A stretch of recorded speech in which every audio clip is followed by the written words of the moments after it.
Good morning, YouTube. Welcome back to my channel. This is Elementary in the City. My name is Melanie and I will be a 7th year second grade teacher in a major city in Pennsylvania. I bet you can guess which one.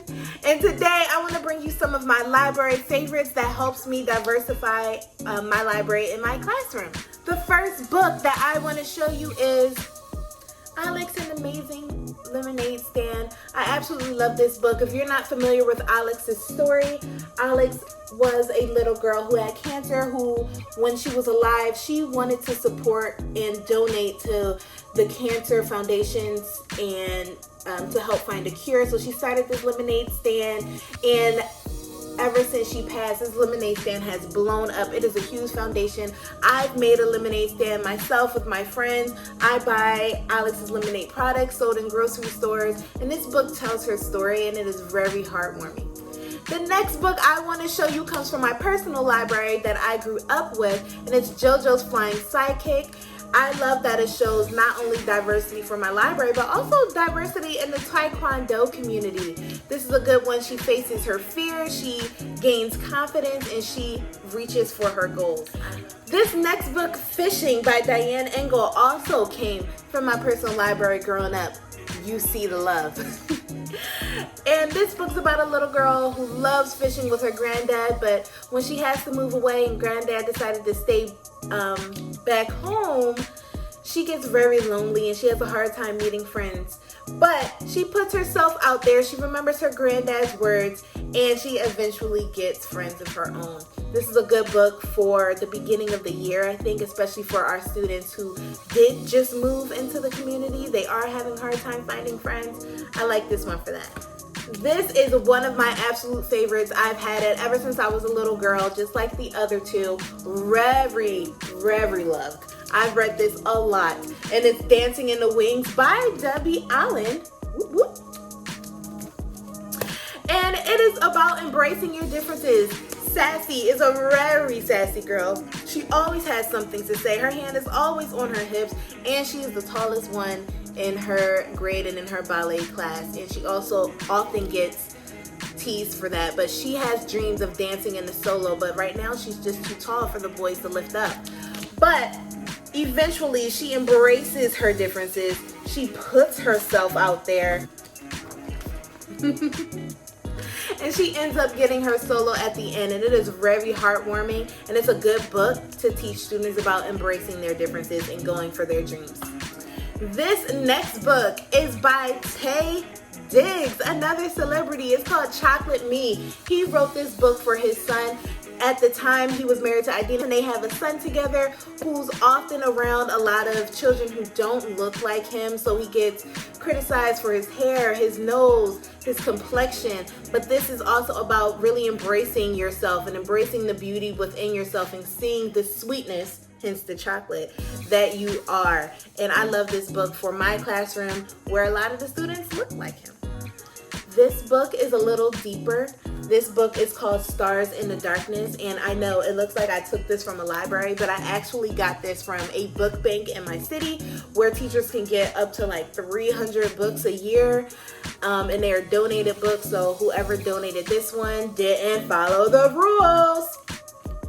But it is pretty dark. It is about, it's from this little boy's perspective as he sees his brother start hanging around gangbangers. He's getting hurt a lot, and unfortunately it happens in so many communities and in so many homes, and it's about what you can do to make your neighborhood safe even as a young child. And they have neighborhood watches, and they make signs, and they help clean up. So this one, depending on your classroom vibe, it's skippable, but I still like to have it in my classroom just in case. It is a great story. The classic Tar Beach. Most of you have read this already. It is about this Latina family. They are embracing the beauty in their neighborhood that they actually help build up in a lot of different ways, and they tell that through stories. And I really like this book because I like the diversity in the complexion of the characters because to me it also represents Latinx families as well. And we all live in a city. I live in a major city just like they do. I believe they're in New York, but I live in a major city as well. And it's good for kids to be able to see the beauties within our own city. This book I got from Busboys and Poets, which is a restaurant in DC, and I think they have like 8 restaurants now. And within that restaurant, they have a library, and they have adult books as well, but their children's books were so irresistible. I had to pick this one up, Mary Had a Little Glam, because it reminded me just of a student that I like. This is her. This is that student. I'm convinced she was just like this. And the actual moral of the story at the end is that sometimes less is more. But I love reading this to my children. It goes right along with Mary Had a Little Lamb, but she is super fabulous. Another book that I picked up from Busboys and Poets is A is for Activists. And I like this book. It's pretty progressive, but still child friendly. I'd read this more for middle level students, but I enjoy this book, especially with the current climate of our community right now, and with all the protests and understanding and the conversations being had. This is a good book for that. Like I said, Busboys and Poets that I went to is in DC. It was named after Langston Hughes, who was a busboy before he became recognized as a poet. And I believe you can order some books online now, so I will link it down below if you are able to do that. My next book is I Love My Hair, and yes honey, I do. It's rough. I had to put a scarf on today because y'all saw those videos. It's rough, but I do love my hair. I love kids embracing their hair, whether you have it in braids, whether it's straight, whether you have it up, whether you have it down, whether you have it out, whether you have it in a protective style. I really love this book for my students. A new classic that I'm seeing all over social media, All Are Welcome Here. And I have the special edition where my desk cover turns into a poster that I may hang up in my classroom.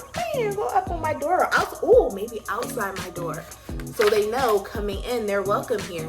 And it has a lot of representation between cultures, between religions, between abilities. Where is it? I don't see it right now, but I know there is a kid who is in a wheelchair somewhere in here, and I like I like that as well because there are differently abled people, and that's a part of diversity, and we need to include that in our classroom decor. The next set of books I got from firstbook.org, which provides teachers of Title I schools very affordable books. And the first one I actually got this for my coworker, my former coworker, who's going to be taking over my old classroom, and she's Vietnamese, and she has told me stories about students confusing her with other Asian teachers in my classroom, about them like making insensitive remarks about facial features. So I really love this book for her, and I think I'm going to get a copy for my own classroom too. Eyes That Kiss in the Corner. I love it. This girl embraces her features. She said, my eyes look like my mom's, my eyes look like my sister's, my eyes look like my grandmom's, and it is so beautifully illustrated. I think this will fit in anyone's library. This next book is a little sad, but I like this for building classroom culture. It's called Jenny My is Sad, and it's about this little girl who we don't officially know what makes her too sad, but she is going through depression, she has anxiety, but you'll never know that. She goes to school, she's funny, she compliments friends, she helps friends, she shows kindness, but sometimes she has bad days too. And it's about being a good friend through the ups and through the downs, and showing how to support your friend through it all. And I like that for building classroom community. Because sometimes your friends want to be left alone. Sometimes they're not as nice that day, but you never know what they're going through. So I really love this for that. Fun fact about me, I played trombone from 4th grade until I graduated high school. And when I saw this book, I was convinced it was written about me. Little Melba and her big trombone, Melba, Melanie, little Mel and her big trombone. This was written about me, correct? So I had to pick this up, and to my surprise, this was actually written about Melba Doretta Liston, who's a famous trombone player, self-taught, who self-taught herself how to play trombone as a little girl in the 1920s and was very famous around the 1950s, and I had no idea. In the back, you'll see her actual story and real pictures of her, and she played with Quincy Jones, she played with Duke Ellington, and my mouth dropped. My jaw went to the floor because I've had so many musical teachers, and I'm like, I went to a music high school, and I'm like, no one told me about her. I had no idea. She's definitely an unsung hero. So this will be fun for my kids to learn a little bit about me and my musical background, but also to give some props to Melba, who's wrote so many parts for so many trombone parts for music that we hear from the 1950s and had no idea. This is the must for me. It's called If Dominican Were a Color. And I love this book because not only do I teach a lot of African American children, I also teach a lot of children in the Latinx community. And we need to be more progressive about showing diversity in the Latinx community. And this book does just that. Not only is it just beautiful and it compares complexions to the sunrise, it compares complexion to cafe con leche, but it also shows that we're all the same. We come from the same basic roots, but we're different because of this and because of that, and that's what makes us beautiful. That's what makes our culture special. And I think this can really resonate with a lot of children, not just Dominican children, but other Latinx children as well. We spoke about I Love My Hair, and there are so many books about little girls embracing their hair, their different hairstyles, their lengths, their journeys, but we often skip over the little boys who embrace their hair too. They don't always have a buzz cut, and even if they did, they embrace that. And I found this book, Cool Cuts. Are you serious? Are you serious? There's also a book, Happy Hair, and I'm gonna pick that one up too, but I saw this one and I'm like, yes, because we have those little boys. They come in the school with their afros. They come to school with their high tops. They come to school with curly hair. They come to school with mohawks, frohawks. You know it. They come to school with twists, and they need representation as well. So get it. This book is a little progressive. It is called Sam Is My Sister, and it goes through this child, Sam, this child's journey as a transgender kid. And it's really hard for Sam's brothers to understand at first, but they are super supportive. The parents are super supportive, and we see Sam transition from this to this, and it is so beautiful. They explain it so well in kids' words. They compare not fitting in the right body with, why do you write with your right hand and not your left? It doesn't feel right. This doesn't feel right, but I have to do this all day. And it is super progressive. The brothers definitely support Sam in her journey. And yes, you probably will have to get permission at first to read this to your students, but definitely do so. And the kids whose parents don't want it to be read to them, send them somewhere else and read it to the rest. I love this book. Mommy's Khimar. I don't know about you, but I have a good amount of Muslim children in my class as well, and I love this representation. Even though we don't talk about religion in the classroom and school as a whole, I still think it's important. I have little girls who come with khimars. I have little boys who roll up their pants, and it's important that they see their representation as well. We're not trying to push religion on people, but it's all about the diversity. And this is about this little girl embracing her khimar and wanting to be just like her mommy. It is so cute. Thank you, Amu. And this is about an older lady who is making stew for herself, and it is the best stew that she's made, and she is licking her fingers and she is saving it for dinner. But everyone in the neighborhood is smelling this stew, and they're coming to her one by one, and she's sharing and she's sharing, and now she's ready for dinner, and there's no more stew left, and she gets a little sad. But everyone she shared her stew with comes to her house, brings something that is special to them, and they have a big celebration, and it is absolutely adorable. And actually, Omu is a Nigerian name, and fun fact about me, my fiance is Nigerian, and he is also Nigerian, and we make stew here. And I would love to read this book and make stew, a non-spicy stew, and pass that out to my kids to share with them as well. I think that'll be a fun activity to do with them. And I don't know if I said that was last, but it wasn't. This book is last. And I think if you don't get any other book that I just spoke about, you need to get this one. And it is called Your Name is a Song. Go ahead, raise your hand right now. Raise your hand. How many of you have had students where you have stumbled on their name and you had to take a pause while taking roll? Go ahead. Give a like down below if that's you. Don't, why are you lying to me? Go ahead and click that. It's okay. Some names are super unique and we need to practice it, but we need to get it down packed eventually. And that's why I like Your Name is a Song, because this little girl is discouraged that no one can pronounce her name. Not even her teacher can pronounce her name. And she doesn't want to go to school again. So her mom takes her around the neighborhood, which is my city. I saw this picture. I saw that Charlie. I was like, that's the 15. I know that Charlie. Because the author, Jamila Thompson's Bigelow, is from It Lives in My City. So I love it so much. And she actually wrote another one of these books. And she also wrote Mommy's Kimar. So this is the same author from my city. Shout out to her. And this mother brings her child around the neighborhood, and she shows how everyone has different names that mean something different, either from their culture or from their heart. And she puts a beat to it. And there are different representations. There's African names, African American names, Asian American names, Hispanic American names, and I really love this. And each name that we go by has the phonetic spelling next to it. So, like Mamadou.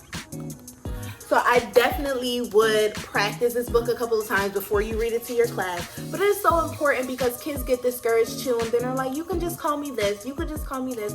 No, I want to call you your name because it is special. We have books like The Name Jar, but I really believe that this one shows a wider range of diversity, especially for the students in my classroom. So if you don't get any other book, definitely check out Your Name is a Song. Now, I want you to guess how much I paid for all of these books. Like I said, I got these from First Book. How much did I pay for these books? Fresh, hardcover, brand new books. I want you to pause this video, put it in the comments below. How much do you think I paid for these books? Did you put your guess in?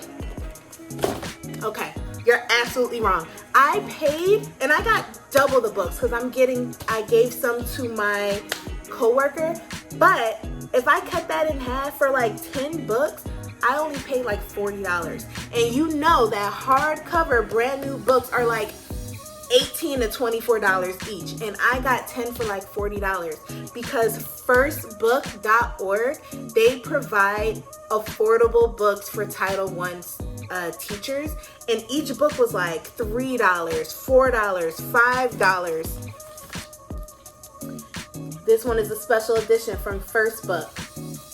I would definitely, if you teach at a Title I school, I would definitely go check them out because we don't need torn down libraries. We don't need a bunch of ripped books because kids feel that energy and they think, I'm not worthy enough for new things. I'm not worthy enough for clean things.